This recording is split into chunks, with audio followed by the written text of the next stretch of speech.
Hello and welcome to Transfermarkt TV. I'm Manuel, he's Stefan Bienkowski, and today's topic is Jadon Sancho and his return, or possible return, I guess, at this stage to Borussia Dortmund.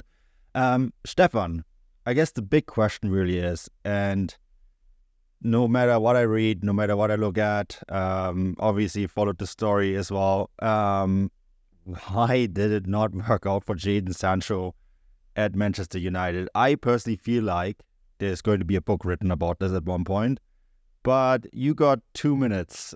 Do your best. We could probably spend 2 hours talking about this topic, and I'm sure Man United fans in the comment section will have plenty to say about it. But I mean, long story short, I feel like Sancho perhaps characterises a period at Man United which may now be coming to an end now that they've obviously got the new Ineos, not owners, but they're obviously coming in with a minority stake who will be taking on the kind of sporting aspect of the club. You would think, and if you're a Man United fan, you would hope that these kind of days are gone. But I think Sancho does kind of represent a period at Man United where money was spent well and above beyond the kind of due diligence or homework that was required to really kind of find players that were not only worth that money, but could also improve the club. And the fascinating thing to me about Sancho was that, if you look at when the club tried to sign him, or when they found intrigue and when they began to kind of court him publicly or even behind closed doors, which was probably the early 2019, and to when they actually signed him, which was obviously in the summer of 2021, a huge amount had changed at the club, and I think there's probably worth bearing in mind is that there's two things maybe that's worth bearing in mind here. One, of course, there's so much changed from when they wanted to sign him to when they did sign him. And perhaps another thing is that the club maybe weren't entirely sure what type of player they were signing. If you kind of look at Sancho's first stint at Dortmund, he was obviously a player who could play across that front three. He could play on the left, he could play on the right. At times he could almost play as a number 10 as well, off the striker.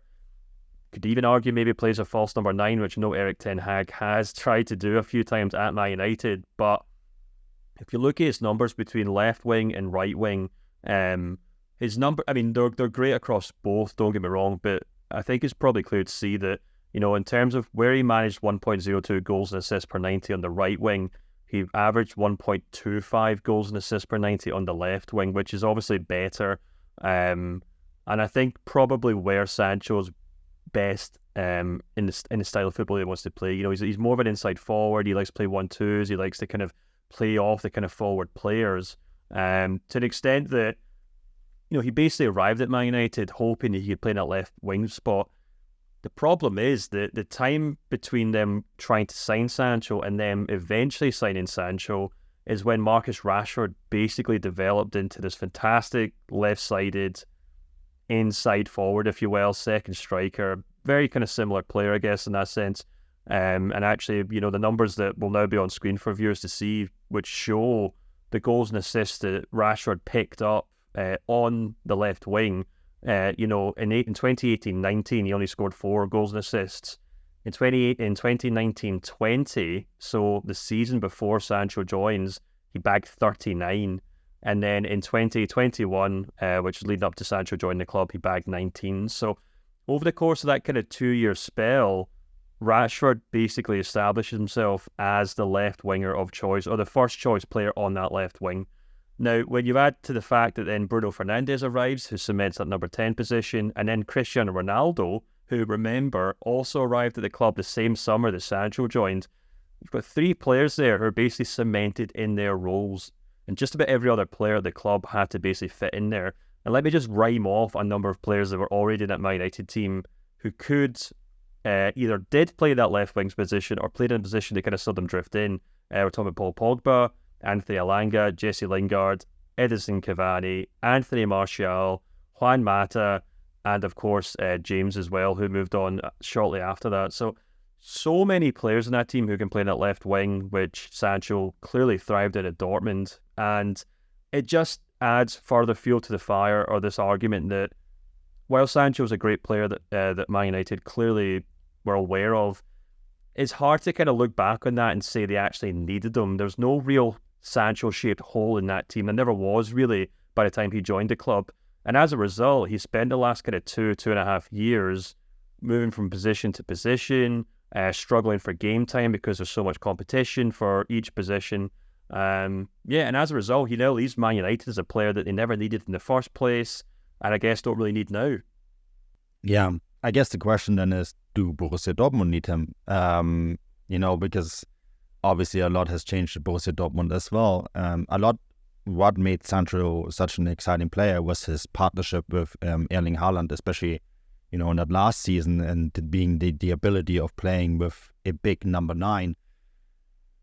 I guess Dortmund do have those players. They have two, like Niklas Füllkrug and Sebastian Haller. Haller has disappeared since he's missed that penalty in that, final match of the season last year against Mainz that ultimately cost Dortmund the Bundesliga title. He has disappeared since. Niklas Füllkrug, German national, but not at the same level than Erling Haaland. I think almost nobody is. So the question then is, how does Jadon Sancho fit into this team? And that's, I think, going to be really interesting to see if he can maybe get more productivity out of. Maybe he can reawaken Sebastian Haller, although there has been some rumors linking Haller with a move away. Maybe he can get a good partnership going with Niklas Füllkrug. I think these are things that remain to be seen. I'm always a little skeptical when players do return to their former club. I'm even more skeptical when the club doesn't have control over the player, and we don't know the final details of the deal yet, but it does look like there's no option to buy. So I think this is going to be really interesting to see how this is going to work out. If Sancho does work out at Dortmund, though, then maybe this is really good news for Manchester United, because who knows where Manchester United are going to be next summer or this upcoming summer. Is Erik ten Hag still there? Is there maybe a new coach? Who are the players who are going to be there? You mentioned Ineos, the ownership change. It's not really a change. Ineos are a minority partner, but Radcliffe has control over the sporting decisions, and that does change things in the way things are done at Man United. And I think Radcliffe and Ineos are one of the driving forces of keeping some control over the Sancho situation, right?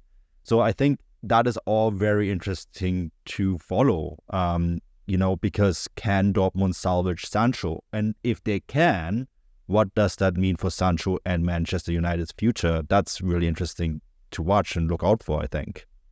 Yeah, it is. I mean, the fascinating thing about him returning to Dortmund is that scenario I just explained at Man United, excuse me, is also more or less playing out at Dortmund right now, because he's going into a Dortmund side which already have a number of inside forwards or wingers.